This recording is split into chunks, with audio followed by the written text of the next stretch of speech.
1857 की क्रांति। संपूर्ण जानकारी। 1857 की क्रांति भारत के इतिहास की पहली संगठित स्वतंत्रता संग्राम थी, जिसे भारत का प्रथम स्वतंत्रता संग्राम, सिपाही विद्रोह या 1857 का महाविद्रोह भी कहा जाता है।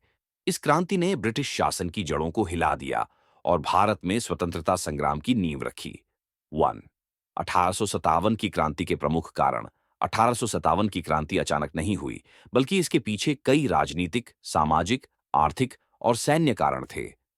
ए.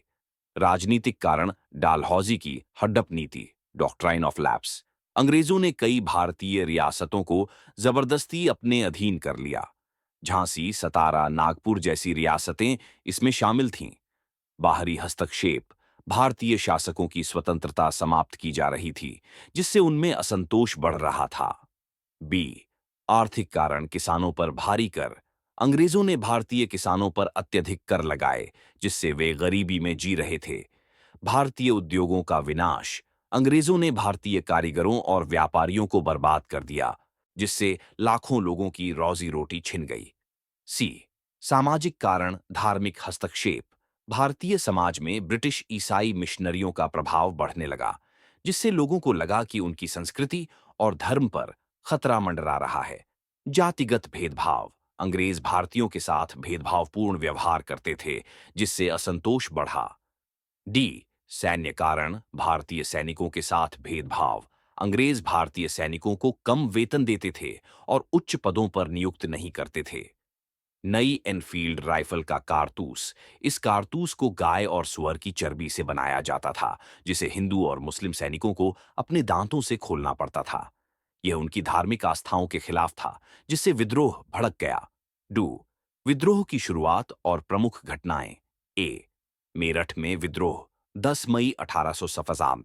29 मार्च 1857 को मंगल पांडे ने बैरकपुर में अंग्रेजों के खिलाफ बगावत कर दी, लेकिन उन्हें गिरफ्तार कर लिया गया और 8 अप्रैल 1857 को फांसी दे दी गई। 10 मई 1857 को मेरठ के भारतीय सैनिकों ने खुला विद्रोह कर दिया और दिल्ली की ओर कूच किया। बी. दिल्ली पर कब्जा। 11 मई 1857 विद्रोही सैनिकों ने दिल्ली पहुंचकर मुगल सम्राट बहादुर शाह जफर को क्रांति का नेता घोषित कर दिया। दिल्ली विद्रोह का केंद्र बन गई, लेकिन अंग्रेजों ने सितंबर 1857 में इसे फिर से अपने कब्जे में ले लिया। 3.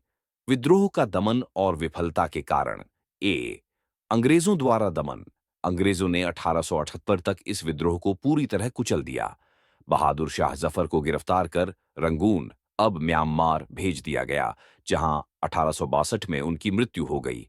रानी लक्ष्मीबाई, तात्या टोपे, कुंवर सिंह और अन्य नेताओं को अंग्रेजों ने हरा दिया। बी. विद्रोह की असफलता के कारण। 1. नेतृत्व की कमी। कोई केंद्रीय नेतृत्व नहीं था, जिससे विद्रोह अलग अलग जगहों पर हुआ और समन्वय नहीं हो पाया। 2. आधुनिक हथियारों की कमी। भारतीय सैनिकों के पास पुरानी तकनीक के हथियार थे, जबकि अंग्रेजों के पास उन्नत हथियार थे। 3. समर्थन की कमी। कुछ रियासतों और भारतीय वर्गों ने अंग्रेजों का समर्थन किया, जैसे पंजाब के सिख और दक्षिण के कई शासक। 4. योजनाबद्ध रणनीति की कमी। विद्रोह अचानक हुआ और सुनियोजित नहीं था। 4. 1857 की क्रांति का परिणाम और प्रभाव। ए.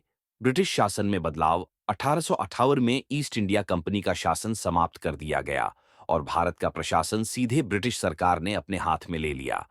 ब्रिटिश संसद ने भारत सरकार अधिनियम 1878 पारित किया और लॉर्ड कैनिंग भारत के पहले वायसराय बने। बी. भारतीय समाज और राजनीति पर प्रभाव। भारत में राष्ट्रवाद की भावना बढ़ी और आगे चलकर भारतीय स्वतंत्रता संग्राम को बल मिला। अंग्रेजों ने भारतीयों को आपस में बांटने के लिए फूट डालो और राज करो, डिवाइड एंड रूल की नीति अपनाई,